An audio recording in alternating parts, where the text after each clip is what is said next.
Hello everyone, I am Dr. Nalini Bansal and today we'll be discussing all that's glandular. So all that's glandular on the histology slide, that is the discussion topic for today. And today we'll be seeing how all these different glandular things are different on histology. So we all know a gland means that it has got some secretory cells which are responsible for the secretions, and that secretory cells, they could form small structures or they could form larger structures.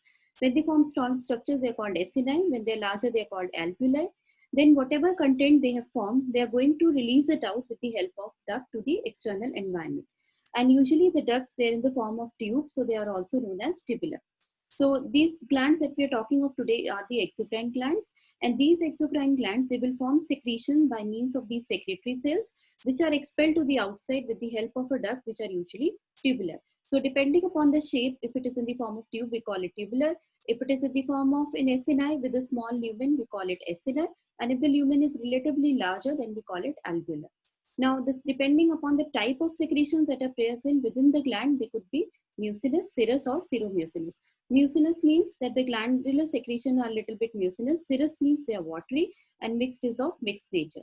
Now, usually what we see whenever we see these kinds of glands, they are also surrounded by a layer of myoepithelial cells, which are actually intermediate to that of, which has intermediate character to that of epithelial and the muscle layer.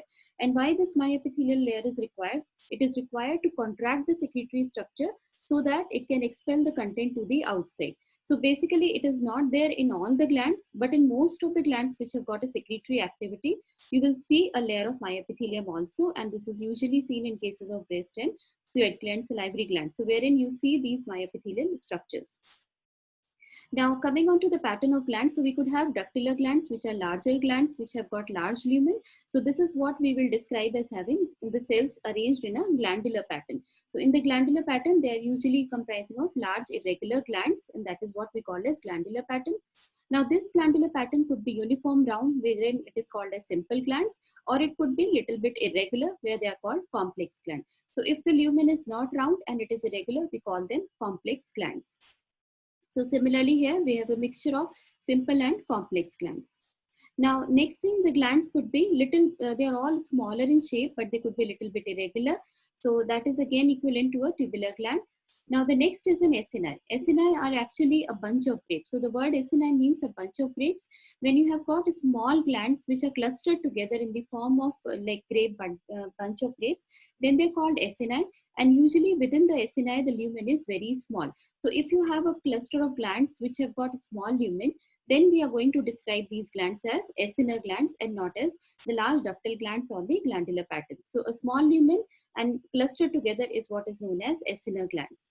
The next is the alveolar pattern, and the lumen in the alveolar pattern is relatively larger than that of acini, as we have seen previously. So lumen is visible here, but the cell seems to drop out from the periphery into the lumen.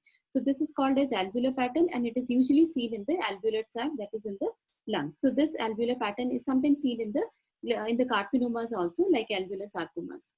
Now next is the tubular pattern. As we said, if the gland structure is like that of a tube, and if you take sections from them, then they would become irregular at certain point of time. So they'll be compressed, and then these compressed structure which are small but which are showing irregular outlines, these are called as tubular pattern.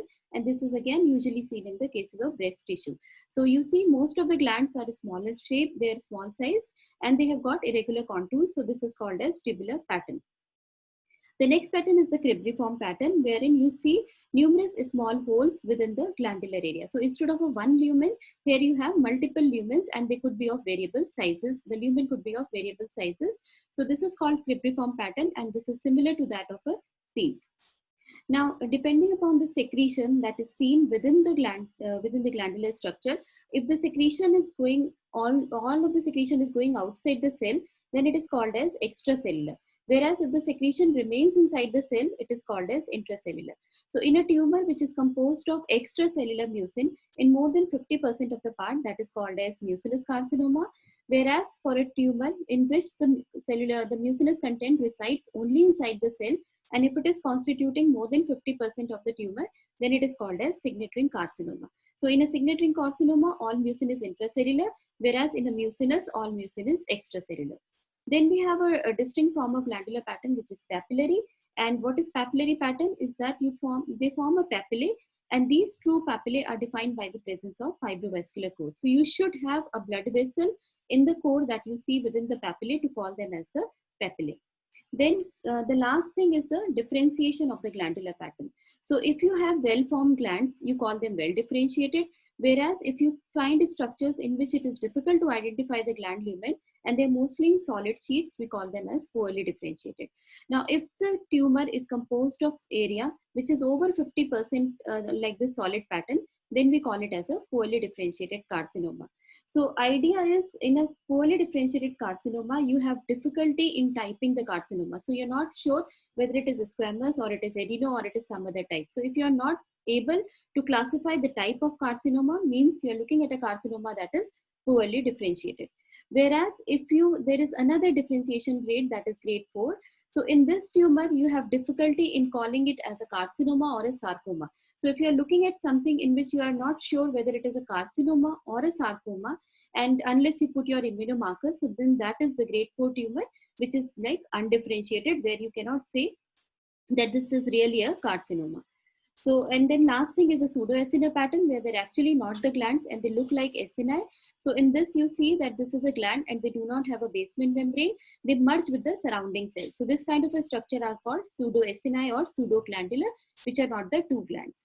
So coming to the end of this session, so in this we'll be discussing the last 7 gems of the glandular pattern is the glandular pattern can be acinar, alveolar, tubular, or there could be others like papillary. Acini are small uniform glands with a small lumen. So then we call them acinar pattern. If they are small but irregular shape, we call them tubular pattern. The secretions can be intra or extracellular. So if it is mostly extra, we call it mucinous carcinoma. Mostly intra, we call it signature carcinoma. Pseudoacini are false glandular structures. So you do not have a boundary to these structures and they merge with the surrounding area. Poorly means you have difficulty in telling it that it is a carcinoma, and difficulty in typing the carcinoma, that whether it is a squamous or adeno.